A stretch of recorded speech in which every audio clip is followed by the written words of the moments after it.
और मेरे लिए तो खुशी है कि 22 जनवरी को अयोध्या में आकर के भी मुझे आशीर्वाद दिया था।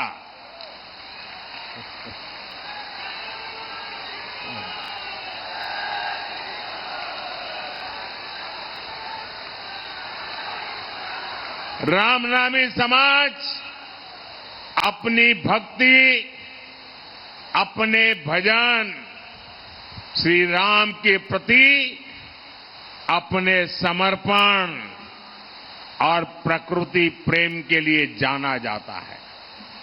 कहते हैं रामनामी समाज के पूर्वजों ने 150 साल पहले ही बता दिया था कि राम मंदिर में प्राण प्रतिष्ठा कब होगी।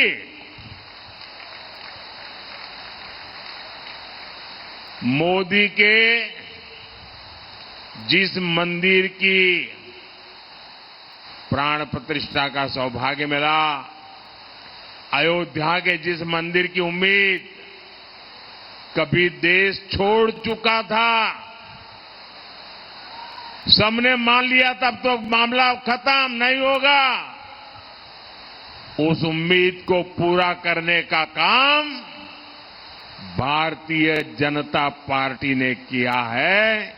ये कमल वालों ने किया है।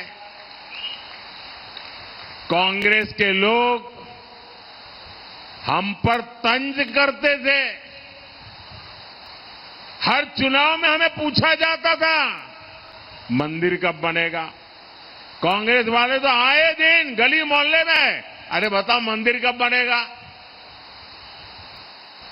और नारा देते थे मंदिर वहीं बनाएंगे, तारीख नहीं बताएंगे। हमने उन्हें तारीख भी बताई, समय भी बताया, निमंत्रण भी भेजा, लेकिन कांग्रेस के 7वें आसमान के अहंकार ने, वो अपने आप को राम से भी बड़ा मानते हैं, प्रभु राम से भी बड़ा मानते हैं, और उन्होंने प्राण प्रतिष्ठा के कार्यक्रम का निमंत्रण ठुकरा दिया। हमारे ऐसे संतों का वो अपमान है कि नहीं है? माता शबरी का अपमान है कि नहीं है? और ये क्षेत्र तो माता शबरी का स्थान है। छत्तीसगढ़ तो प्रभु श्री राम का ननिहाल है।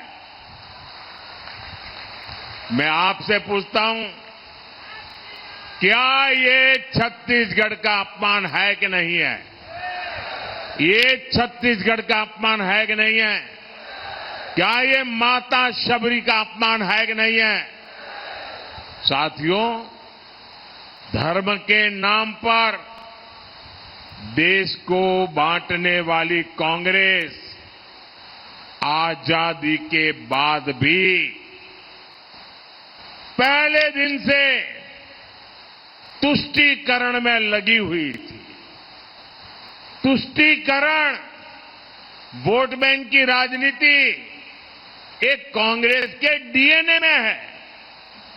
तुष्टीकरण के लिए कांग्रेस को दलितों, पिछड़ों, आदिवासियों का हक भी छीनना पड़े तो वो 1 सेकंड नहीं लगाएंगे।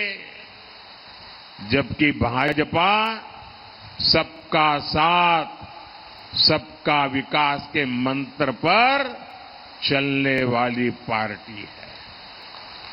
हमारी प्राथमिकता गरीब, युवा, महिला और किसानों का कल्याण है। कांग्रेस ने 60 साल तक देश में गरीबी हटाओ का नारा दिया और अपने नेताओं की तिजोरी भरती रही, लेकिन मोदी ने नारेबाजी नहीं की। मोदी ने आपसे नाता जोड़ा, नारा नहीं दिया। और मोदी ने 10 वर्ष में 25 करोड़ मेरे देशवासियों के जो गरीबी में जिंदगी जीते थे, मुसीबत में जीते थे, जिनके सपने सपने बचे नहीं थे, उन गरीबों को 25 करोड़ गरीबों को गरीबी से बाहर निकाला है। साथियों, गरीब कल्याण के लिए हमारी नीति भी सही है और उससे भी ज्यादा हमारी नीयत सही है। और जब नीयत सही होती है तो नतीजे भी सही मिलते हैं और उसके कारण 25 करोड़ लोग गरीबी से बाहर आए। हमारे पिछले 10 साल का ट्रैक रिकॉर्ड यही है। हम जो कहते हैं उसको करने के लिए मेहनत करने में कोई कमी नहीं रखते, हर चुनौती को चुनौती देते हैं और उसे पूरा करके रहते हैं। अब देखिए, यहां हमारा धान का उदाहरण ले लो। पानी होने के बावजूद यहां का किसान कम फसल उगाता था। फसल कम इसलिए उगाता था क्योंकि खरीद कम होती थी, भाव कम मिलता था, ऊपर से पैसा समय पर मिलता भी नहीं था। लेकिन आपने देखा, हमारे नए मुख्यमंत्री भाई विष्णुदेव साय जी और उनकी पूरी टीम ने आते ही कमाल कर दिया। 2 साल का बाकी बकाया जो था ना, वो भी आपके चरणों में सुपुर्द कर दिया। रिकॉर्ड एमएसपी पर प्रति एकड़ रिकॉर्ड खरीदी भी की गई है। 45,000 करोड़ रुपए इतने कम समय में यहां धान के किसानों को मिल चुके हैं। छत्तीसगढ़ में तेंदुपत्ता संग्राहकों को दी गारंटी भी पूरी हुई है।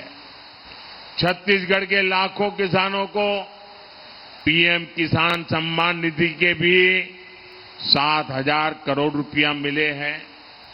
और अब मोदी की गारंटी है, ये पैसे ऐसे ही आगे भी आप मेरे किसान भाई बहनों को मिलता रहेगा।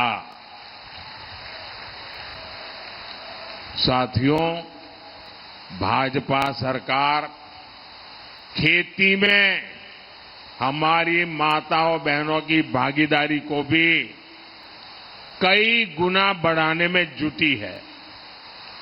ड्रोन जैसी आधुनिक टेक्निक खेती की लागत कम करने वाली है और ये जो ड्रोन क्रांति आने वाली है, उसका नेतृत्व हमारी बहनें करेगी, हमारी आदिवासी बहनें करेगी।